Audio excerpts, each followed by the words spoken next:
तो आज हम पढ़ेंगे टेक्निकल कम्युनिकेशन की यूनिट सेकंड। इसका सिलेबस है। इसमें बेसिकली सीवी, रिज्यूमे वगैरह के बारे में, इंटरव्यू वगैरह के बारे में बताया गया है। हम पढ़ लेते हैं शुरू से।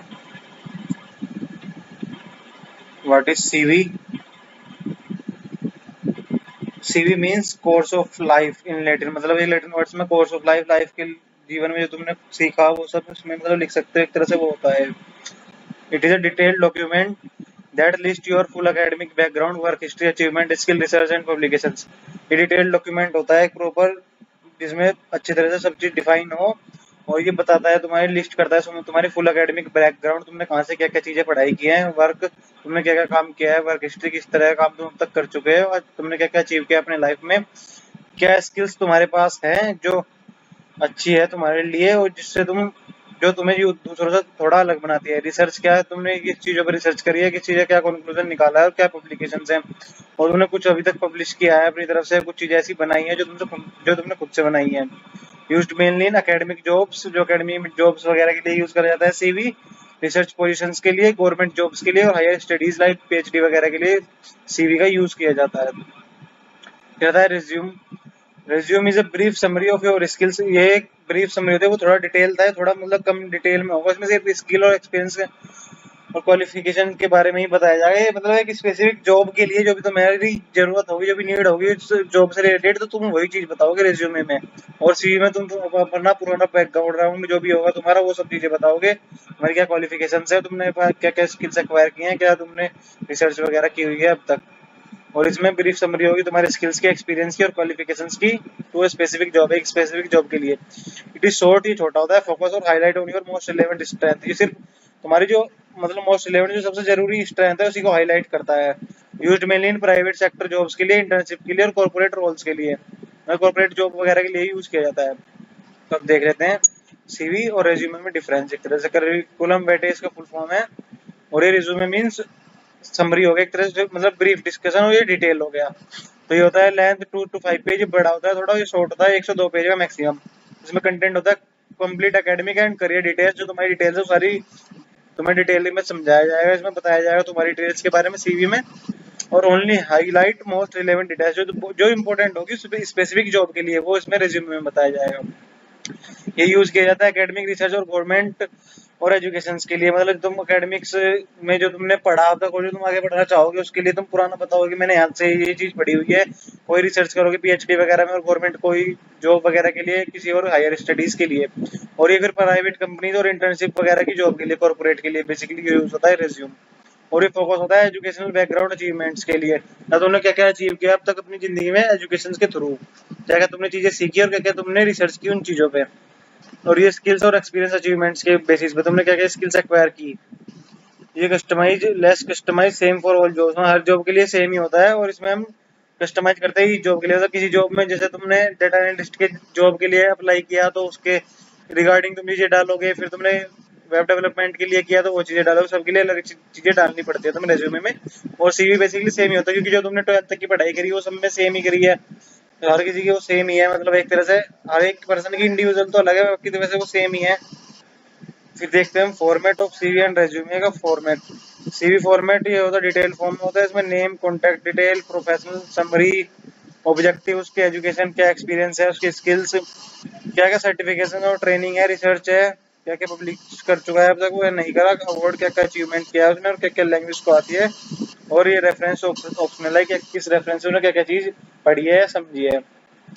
रेज्यूमे में सिंपल हमारा नेम और कॉन्टैक्ट इन्फॉर्मेशन होगा, करियर ऑब्जेक्टिव, और तुम्हारे स्किल्स क्या क्या स्किल्स एक्वायर किसके लिए, मतलब जॉब के लिए क्या क्या तुम्हें चाहिए वो तुम्हारे पास है या नहीं, वर्क एक्सपीरियंस कितने साल का तुम्हारा एक्सपीरियंस है, क्या तुम्हारी एजुकेशन है, क्या क्या तुम्हारे पास सर्टिफिकेट्स है, और इसमें तुम्हें प्रोजेक्ट और इंटर्नशिप्स भी होनी जरूरी है। एक तरह से अगर तुम फ्रेशर्स हो तो तुम्हें प्रोजेक्ट और इंटर्नशिप के बेसिस पे काम मिलेगा, वरना वर्क एक्सपीरियंस के बेसिस पे मिलेगा। थोड़े पुराने हो तो फिर तुम्हारा अचीवमेंट होगा। तो रेज्यूमे तो बेसिकली एक तरह से होता है जॉब वगैरह के लिए, कि किस पर्टिकुलर जॉब के लिए तुम्हें किस तरह से बनाना है, और जो सीवी है तुम्हारा एक फॉर्मल फॉर्मेट हो गया एक तरह से, कि तुमने बेसिकली 12th तक क्या क्या चीजें पढ़ी, क्या क्या तुमने नॉलेज गेन की, और किस बैकग्राउंड से तुम्हारा जो है वो मेंटेन कर रहा है तुमने अपने आप को।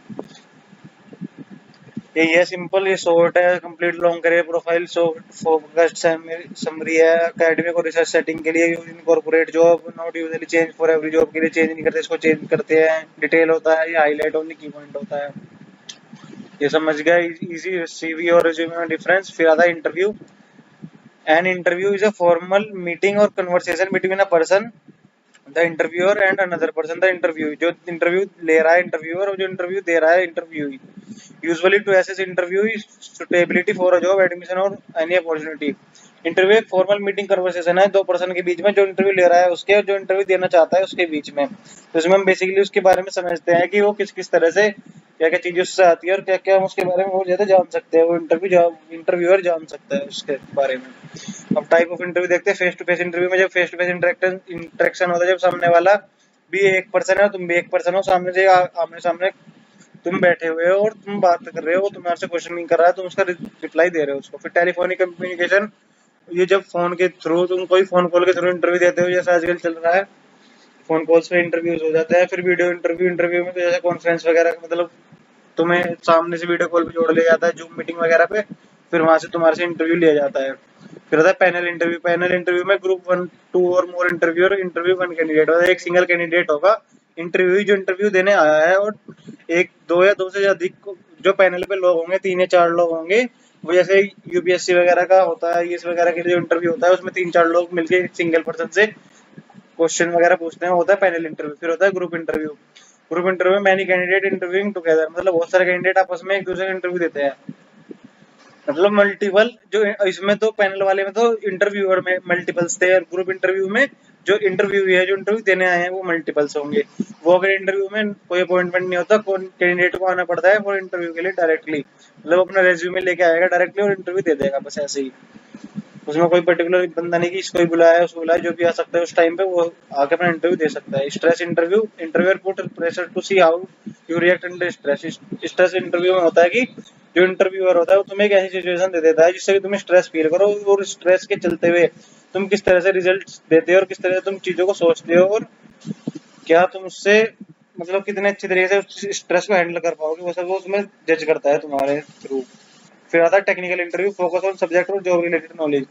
टेक्निकल इंटरव्यू में वो सिर्फ मतलब तुम्हारे से इतनी जानकारी लेगा कि जिस बेसिस पे उसे तुम्हें चूज करना है वही पूछेगा सिर्फ, मतलब कि अगर तुम उसे जानना है कि तुम्हारे पास जावा की स्किल्स है, पाइथन की स्किल्स है, तो वो सिर्फ तुम्हारे से वही कोडिंग वगैरह के क्वेश्चन ही पूछेगा, उससे अलग कुछ नहीं पूछेगा। फिर आता है HR interview, discuss personality, strength, weakness, salary और एक्सेट्रा। एचआर इंटरव्यू में मतलब बेसिकली एचआर तुम्हारे से जानना है कि तुम कितनी सैलरी एक्सपेक्ट कर रहे हो, तुम्हारे पास क्या क्या अच्छाइयाँ तुम्हारे बारे में जो तुम्हें अपने बारे में पता है, क्या तुम्हारी वीकनेस है जो तुम सुधारना चाहते हो, या हमें पता होना चाहिए कि जो तुम नहीं कर पाओगे, वो सब चीजें एचआर इंटरव्यू के थ्रू होती है।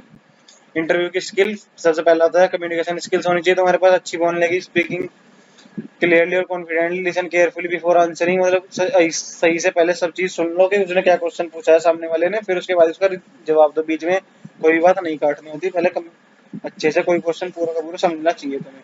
फिर आता है body language, maintain eye contact, still sit straight, don't slouch, smile gently and be calmer. सीधे से बैठो, बिल्कुल कोई भी वो नहीं करना, मतलब कि तुम डरे हुए हो, तुम हाथ ऐसे चला रहे हो, या मतलब तुम इधर उधर नजर घुमा रहे हो, ऐसे नहीं करना। बॉडी लैंग्वेज बिल्कुल तुम्हारी सही होनी चाहिए, सही बैठो सीधे बिल्कुल, और आई कांटेक्ट बना के रखो सामने वाले से जो तुम्हारे से क्वेश्चन कर रहा है। सब्जेक्ट नॉलेज, और जो भी तुम्हें जिस बारे में तुम्हें इंटरव्यू के लिए बुलाया गया है, जिस स्पेसिफिक जॉब के लिए, तो तुम्हें उसके बारे में नॉलेज होनी चाहिए, तो सब्जेक्ट नॉलेज होनी चाहिए।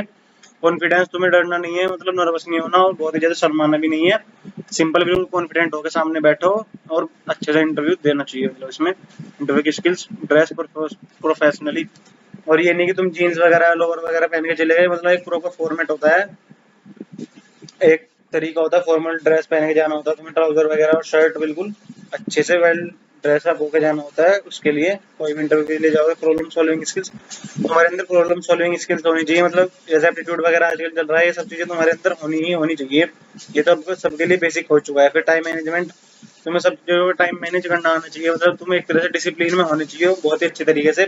कोई भी काम है तो तुम बिल्कुल टाइमली करोगे उस चीज को, ना लेट करोगे ना जल्दी करोगे, मतलब ऑनेस्ट और तुम ईमानदार होने चाहिए। मतलब अगर कोई भी इंटरव्यू देगा तो इंटरव्यू में तुम्हारे पास ये सब स्किल्स होनी चाहिए, तुम्हें कम्युनिकेशन अच्छे से आनी चाहिए, बॉडी लैंग्वेज तुम्हारी सही होनी चाहिए, जो तुम्हें जिसका इंटरव्यू देना है उसके सब्जेक्ट की नॉलेज होनी चाहिए, कॉन्फिडेंस रहना चाहिए, ड्रेस प्रॉपर्ली करके आना चाहिए बिल्कुल प्रोफेशनल तरीके से, और प्रॉब्लम सॉल्विंग की स्किल्स होनी चाहिए तुम्हारे पास, टाइम मैनेजमेंट होना चाहिए। फिर आता है group discussion. Group discussion is a formal discussion among a group of people usually 6 to 10 member on a given topic। मतलब एक टॉपिक के बीच में 6 से 10 लोगों के बीच में एक डिस्कशन कराया जाता है, उनको बैठा के एक साथ किसी एक पर्टिकुलर टॉपिक पे। Everyone is expected to express their opinion, share ideas, listen to others and come to a conclusion.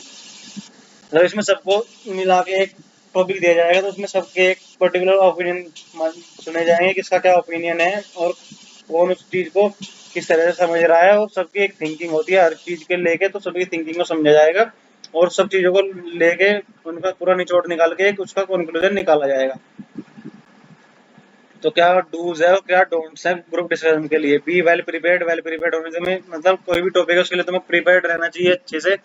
Listen actively, मतलब जो भी कोई सामने वाला बोल रहा है ग्रुप डिस्कशन में, कोई भी एक बंदा बोलता है एक टाइम पे, तो उसको पहले सुनना चाहिए कि वो क्या बात बोल रहा है क्या नहीं बोल रहा है। Speak clearly and confidently. और जब तुम्हारा मौका मिलेगा, तुम्हारा टाइम आएगा बोलना है, उस टाइम में तुम्हें भी अच्छे से बोलना है, बिना किसी हिचकिचाहट और बिना किसी डर के। Take initiative. इनिशिएटिव लेना चाहिए, मतलब ये नहीं कि तुम बैठे हो बस सुनी जा रहे हो सुनी जा रहे हो, कोई भी उस बात में इंटरेस्ट नहीं दिखा रहे, तो अगर क्रॉस क्वेश्चनिंग भी करनी चाहिए तुम्हें ग्रुप डिस्कशन में, वो भी एक अच्छी चीज होती है।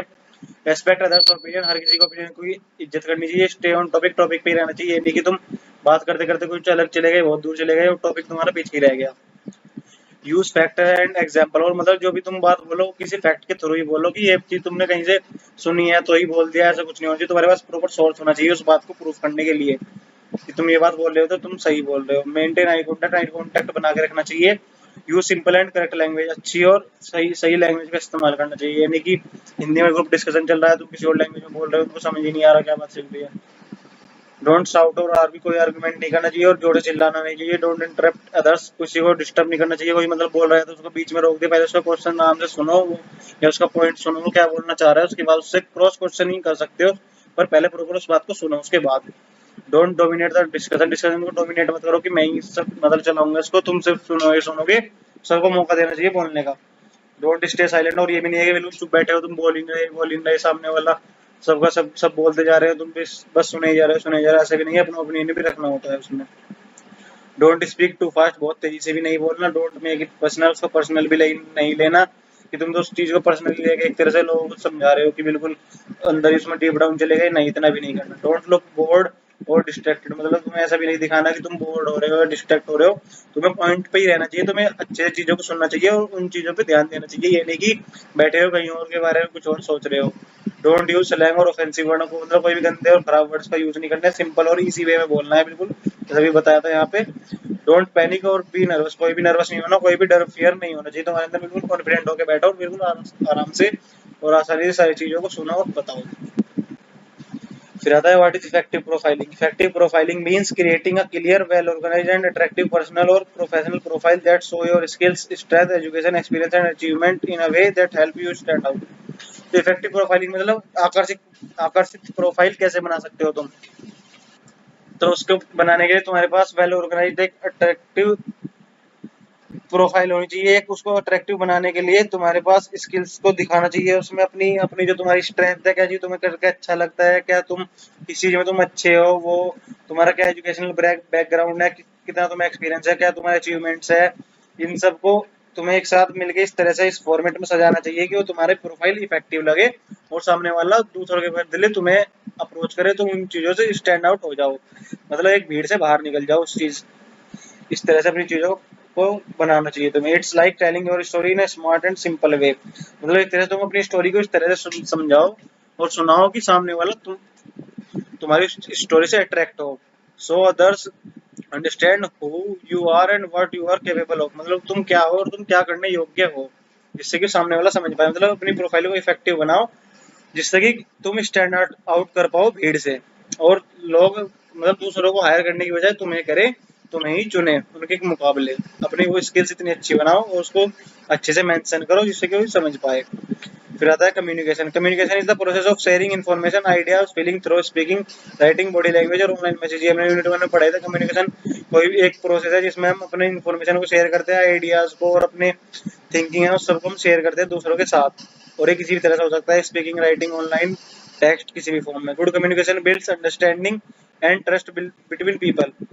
तो जो गुड अच्छी कम्युनिकेशन है वो तुम्हें दूसरे को समझने में और समझाने में हेल्प करती है और अच्छे रिलेशनशिप्स बनाने में भी हेल्प करती है। Networking means building and maintain relationship with people for a personal और प्रोफेशनल ग्रोथ। मतलब नेटवर्किंग एक तरह से जो तुम किसी दूसरे लोगों के साथ घुल मिलते हो, उनसे बातें करते हो और अपना मतलब दूसरों के साथ रिलेशनशिप्स बनाते हो और उसको बढ़ाते हो, ये तुम्हें हेल्प करता है पर्सनल लाइफ में और प्रोफेशनल लाइफ में तुम्हें बढ़ावा देने के लिए।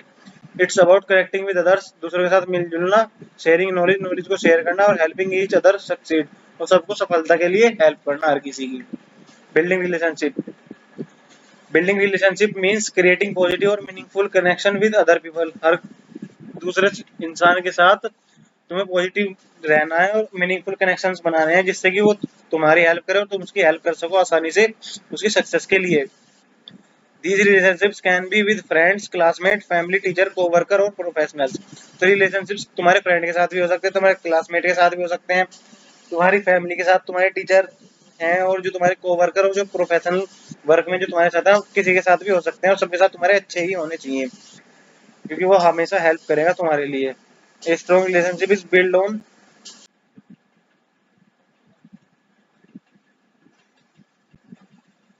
Trust, respect, communication and care. तो जो एक स्ट्रॉन्ग रिलेशनशिप है वो बिल्ड करा जाता है ट्रस्ट के थ्रू, मतलब कि तुम उस पर विश्वास करोगे, जो तुम उसकी इज्जत करोगे और उससे अच्छे से कम्युनिकेट करोगे, तुम्हारे बीच में अच्छी अंडरस्टैंडिंग होगी तो एक अच्छा रिलेशनशिप बना पाओगे तुम दूसरों के साथ। फिर टिप्स है कैसे अच्छे रिलेशनशिप बनाया जाए। लिसन केयरफुली, सामने वाले की बात को आसानी से सुनो, ध्यान से सुनो। बी ऑनेस्ट एंड ट्रूथफुल, हमेशा सच बोलो और ऑनेस्ट ईमानदार रहो सामने वाले के लिए। शो काइंडनेस एंड रेस्पेक्ट, और उसको मतलब कि अपनी दयालुता और अपनी मतलब उसको दिखाओ कि तुम उसको रेस्पेक्ट करते हो, उसकी चीजों की रेस्पेक्ट करते हो, जो भी वो सोचता है, जो भी वो करता है। सपोर्ट ईच अदर, एक दूसरे को सपोर्ट करो। स्पेंड टाइम टुगेदर, एक दूसरे के साथ टाइम व्यतीत करो, समय व्यतीत करो। मतलब से थैंक यू एंड सॉरी, मतलब कोई भी अच्छा तुमने उसके लिए किया, मतलब उसने तुम्हारे लिए किया तो उसको थैंक यू बोलो, उस चीज को अप्रिशिएट करो, और जो कुछ गलत कर दिया तो सॉरी भी बोलो उसके लिए। मतलब कोई भी वो चीज ना रखो कि तुम नहीं बोलोगे, ऐसा कुछ भी नहीं होना चाहिए। हर चीज में अगर गलती करी है तो उसको भी बोलो, और सही किया तो उसको थैंक यू भी बोलो। उसमें फॉरगिव मिस्टेक, मिस्टेक उसको भूल जाओ, मतलब छोटी छोटी गलतियां हैं वो सबसे होती रहती है, उस चीज को भूल जाओ, उस चीज पे इतना ध्यान मत दो, तभी अच्छा रिलेशन बन पाएगा। कहता 7 की point why networking is crucial. तो नेटवर्किंग क्यों जरूरी है, एक तरह से इसमें बताया गया है। Open doors to new job and career opportunities, तो ये हमारे लिए जब नेटवर्किंग हो दूसरे के साथ रिलेशनशिप अच्छे बनाएंगे तो हमारे डोर्स, हमारे दरवाजे खोल देंगे अच्छे जॉब करियर के लिए और अच्छी अपॉर्चुनिटीज के लिए। Help you learn from experience people, और तुम अच्छे लोगों से अपने रिलेशनशिप बनाओगे तो तुम्हें उनसे कुछ ना कुछ चीजें सीखने के लिए भी मिलेगी। Boost your confidence and communication skills, तो तुम्हारे कॉन्फिडेंस को भी बढ़ाएगा और तुम्हारे कम्युनिकेशन स्किल्स को बढ़ाएगा। उनके साथ तुम इंटरेक्ट करोगे, उनके साथ बातें करोगे तो तुम उनसे चीजें सीखोगे भी। Provide support, guidance and mentorship, तो जो तुम अच्छे बड़े लेवल वाले लोगों से तुम बातें करोगे, उनसे रिलेशनशिप अच्छे रखोगे तो तुम्हें सपोर्ट भी प्रोवाइड करेंगे जहाँ पे तुम्हें जरूरत होगी, यहाँ पे तुम्हें गाइडेंस की जरूरत होगी और मेंटोरशिप की जरूरत होगी, वहाँ पे वो तुम्हें चीजें बताएंगे क्योंकि उनके पास तुम्हारे से ज्यादा एक्सपीरियंस है उस फील्ड में। Keep you keeps you updated with latest trend and news, वे अपने आप को मतलब उन्हें सब चीजों का पता होता है कि क्या चीज चल रही है, तो उनके साथ इंटरेक्ट करोगे, रिलेशन उनके साथ अच्छे रखोगे तो वो तुम्हें सब चीजें बताते रहेंगे कि मार्केट में क्या चीजें चल रही हैं, आगे क्या चीज आने वाली है, तो क्या उससे तुम फायदा उठा सकते हो आगे के लिए। Increase your visibility and changes of being noticed, तो अपनी विजिबिलिटी को इंक्रीज करो, तो उनके सामने दिखते रहो, उनके सामने उनसे इंटरेक्ट करते रहो डेली बेसिस पे, उन चीजों को पूछते रहो, सब चीजें जानते रहो। And chances of being notice, मतलब उनके उन्हें ऐसा लगना चाहिए कि वो मतलब वो तुम्हें जाने ज्यादा से ज्यादा है। अच्छे जो प्रोफेशनल लोग अगर वो तुम्हें जानेंगे तो तुम्हें वो अपनी अपॉर्चुनिटीज कहीं पे आएंगी तो सबसे पहले उनके दिमाग में तुम्हारा ही इमेज आएगा कि मुझे उससे बात कर लेनी चाहिए, वो इस चीज के लिए मुझे बोल रहा था तो मुझे उसका नाम दे देना चाहिए। Help build long term professional and personal relationship, ये हमें हेल्प करती है नेटवर्किंग लॉन्ग टर्म के प्रोफेशनल और पर्सनल रिलेशनशिप बनाने के लिए किसी के साथ। फिर आता है SOP, statement of purpose. And SOP is a formal essay that you write when you apply for higher studies, especially for course like MBA, MS, PhD और foreign universities। मतलब SOP एक स्टेटमेंट ऑफ पर्पस होता है, formal एसे होता है, आप लिखते हो जब तुम किसी हायर स्टडीज के लिए अप्लाई करते हो, जैसे कि तुम कोई भी मास्टर्स डिग्री करना चाह रहे हो, कोई भी PhD करना चाह रहे हो फॉरेन कंट्रीज से, तो इसमें तुम बताते हो कि हु यू आर, तुम कौन हो, what you want to study, तुम क्या पढ़ना चाहते हो, why you want to study it, मतलब तुम उस चीज को क्यों पढ़ना चाहते हो, why you are good fit for the university, तुम उस यूनिवर्सिटी में कैसे घुल मिल जाओगे, कैसे तुम उस चीज को अडेप्ट कर पाओगे। व्हाट योर फ्यूचर गोल्स, तुम्हारे फ्यूचर गोल्स क्या है उसको पढ़ने के लिए, मतलब क्यों तुम पढ़ना चाहते हो एक तरह से। तो तुम क्या पढ़ के करोगे उसका। पर्पज ऑफ एसओपी, एसओपी का पर्पज क्या होता है, to help universities understand your background goal and motivation. तो ये एसओपी का इसलिए होती है जिससे कि यूनिवर्सिटी तुम्हारे बैकग्राउंड के बारे में समझ पाए, तुम्हारा क्या गोल्स है फ्यूचर के उसके बारे में समझ पाए, तुम्हारा क्या मोटिवेशन है, किस चीज के लिए तुम वो चीज करना चाह रहे हो।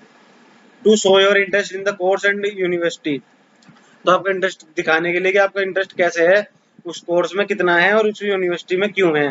To stand out from other applicants, दूसरे एप्लीकेंट से तुम क्यों अलग हो और तुम क्यों उस चीज को करना चाहते हो, ये सब चीज समझाने के लिए एसओपी बनाई जाती है। एक तरह से ऐसे होता है। Tips of writing good SOP, be honest and clear, ईमानदार और साफ शब्दों में लिखो। Use formal and positive language, साफ और सुथरी लैंग्वेज में लिखो उस चीज को।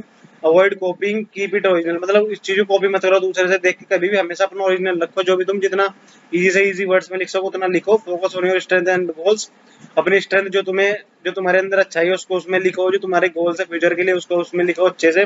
Proof read for grammar and spelling, मतलब उस चीज का तुम ध्यान रखो कि तुम्हारी ग्रामेटिकल मिस्टेक्स ना हो और स्पेलिंग जो है वो खराब ना हो, एकदम एक्यूरेट स्पेलिंग वगैरह हो तुम्हारी। Stay with in the word limit, और तुम एक वर्ड लिमिट के अंदर ही रहो। ये नहीं कि तुमने बहुत ज्यादा बड़ा ऐसे लिखे 200 400 पेज का, ऐसा नहीं होना चाहिए। 800 से 1000 वर्ड के अंदर होना चाहिए, मतलब ये नहीं कि तुम 5-6 पेज पक्का भर दिया प्रॉपर, ऐसा नहीं होना चाहिए। एसओपी का फॉर्मेट, सबसे पहले इंट्रोडक्शन देना चाहिए तुम्हें, फिर तुम्हारा एकेडमिक बैकग्राउंड, तुमने कहाँ से 10th 12th वगैरह करी और जो तुमने इससे पिछली स्टडीज है वो कहाँ से कंप्लीट करी, अपनी वर्क और रिसर्च एक्सपीरियंस, क्या तुम्हारा एक्सपीरियंस है और क्या तुम्हारा वर्क है, ये सब चीज। दिस कोर्स, ये कोर्स क्यों तुम परस्यू करना चाहते हो, तो उसी यूनिवर्सिटी से क्यों करना चाहते हो, वाई दिस यूनिवर्सिटी, और तुम्हारे जो करियर के फ्यूचर गोल्स हैं वो क्या हैं, किस चीज के लिए तुम उस चीज को पढ़ना चाह रहे हो, कंक्लूजन, और तुम ये सब पढ़ने के बाद क्या करोगे उसमें। फिर आता है हमारा seminar. Seminar is a small group meeting where one or few people present a topic and other listen, discuss and ask questions. Seminar एक small group meeting होती है जब जहाँ पे एक या एक से ज्यादा पीपल प्रेजेंट होते हैं और उस टॉपिक के बारे में सुनते हैं और डिस्कस करते हैं उसके बारे में चीजों को, और क्वेश्चन वगैरह होते हैं, कोई क्रॉस क्वेश्चनिंग वगैरह होते हैं। It is usually focus on one specific topic और subject and aims to share knowledge और लर्न इन डिटेल। तो एक पर्टिकुलर टॉपिक के बारे में वहाँ पे मल्टीपल लोग बैठ के बात करते हैं, उसका क्या रिजल्ट होगा, उससे क्यों वो चीज है, और मतलब जितने भी उसके फैक्टर्स हो सकते हैं वो सब डिफाइन करे जाते हैं उसमें, उसके बारे में सुना जाता है, उसके बारे में समझा जाता है, फिर उसका कोई कंक्लूजन निकाला जाता है। फिर आता है what is conference. Conference is a larger event where many peoples come together to present and discuss different topic. तो सेमिनार में तो एक सिंगल टॉपिक पे बात होती है और कॉन्फ्रेंस में मल्टीपल टॉपिक्स में मल्टीपल लोग बात करते हैं, over often over several sessions और डेज। मतलब ये बहुत सारे दिनों का भी हो सकता है, यानी कि एक ही दिन में खत्म हो जाएगा, 3 से 5 दिन के दिन अंदर भी हो सकता है ये जो कॉन्फ्रेंस होते हैं। इट में इंक्लूड मल्टीपल स्पीकर्स हो सकते हैं, panel discussion, paper presentation and audience interaction. मतलब इसमें मल्टीपल स्पीकर्स होते हैं, पैनल डिस्कशन होते हैं, कुछ पैनल वाले लोग होते हैं, पेपर प्रेजेंटेशन होती है, मतलब कि तुम उस चीज को डॉक्यूमेंट के थ्रू भी दिखाओगे जो तुमने अपने फैक्ट्स वगैरह बताए हैं वो सब चीजें, और ऑडियंस का इंटरेक्शन, फिर वहाँ पे जो बैठे हुए लोग हैं वो चीज कॉन्फ्रेंस को सुन रहे हैं वो भी उसके बारे में बातें करेंगे। सेमिनार और कॉन्फ्रेंस में डिफरेंस है, साइज स्मॉल ग्रुप होता है, इसमें लार्जर ग्रुप होता है, नेशनल और इंटरनेशनल हो सकता है। फोकस वन स्पेसिफिक टॉपिक पे बात करते हैं, इसमें मेनी टॉपिक होते हैं ब्रॉड थीम के अंदर, मतलब बहुत ही ज्यादा डिटेल में। ड्यूरेशन यूजुअली फ्यू आवर, कुछ घंटों का होता है, ये 1 और मोर डेज, कुछ एक या एक से ज्यादा दिनों का हो सकता है। स्पीकर्स 1 और 2 मेन स्पीकर होते हैं सेमिनार में, और कॉन्फ्रेंस में मल्टीपल स्पीकर होता है और पेपर प्रेजेंटर्स होते हैं। पर्पस क्या है, to learn discuss and train, चीजों को सीखना और किसी को ट्रेन करने के लिए और कुछ चीजें डिस्कस करने के लिए। To present research network and share updates, मतलब चीजों के बारे में अपडेट्स देना और रिसर्च को प्रेजेंट करना कि क्या चीज हमने रिसर्च करा, और अपना नेटवर्क को बढ़ाने के लिए एक तरह से। ऑडियंस इसमें स्टूडेंट होता है, लर्नर और टीचर्स होते हैं। इसमें रिसर्चर्स, प्रोफेशनल और एकेडमिशियंस होते हैं, मतलब जो एकेडमी चलाते हैं बड़ी बड़ी, और जो प्रोफेशनल लोग हैं जिसने पीएचडी वगैरह कर चुके हैं, जो रिसर्च वगैरह में लगे हुए हैं, वो सब लोग होते हैं कॉन्फ्रेंस में। What is seminar conference paper. It is a formal document that explain your research ideas, finding in a structured way and present during the seminar or conference। मतलब कॉन्फ्रेंस और सेमिनार का पेपर वो होता है एक paper document, formal way में documentation करा जाता है उस चीज का कि तुम सेमिनार कॉन्फ्रेंस में क्या क्या चीजें डिस्कस करोगे, किस टॉपिक के बारे में बात करोगे, और उसके रिलेटेड क्या क्या क्वेश्चंस तुम्हारे से पूछे जा सकते हैं और क्या तुम उसके आंसर देने, ये सब चीज उसमें डिफाइन करी जाती है आसानी तरीके से बिल्कुल।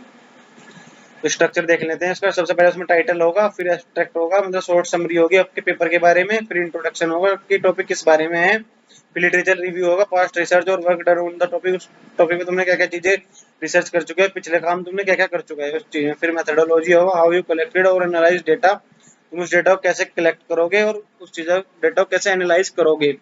फिर फाइंडिंग एंड रिजल्ट, मतलब क्या उसका रिजल्ट आएगा निकल के, तुमने क्या चीज उससे रिजल्ट डिस्कवर करी, क्या रिजल्ट फाइंड आउट करे। फिर होगा discussion what your result mean, तो ये तुम्हारा रिजल्ट आया उसको फिर तुम डिफाइन करोगे एक तरह से कि जो रिजल्ट आया ये किस चीज में हेल्प कर रहा है। फिर conclusion summary and future suggestions, से कंक्लूजन निकलेगा जो रिजल्ट्स आया उससे तुम और क्या क्या चीजें इनहांस कर सकते हो और कैसे उस चीज को और बढ़ा सकते हो। फिर रेफरेंस, तुम उसमें रेफरेंसेस डालो किस किस जगह से तुमने क्या क्या टॉपिक्स उठाए और उनका क्या सोर्सेज हैं, वो सब चीज। फिर आता है what is an expert technical lecture.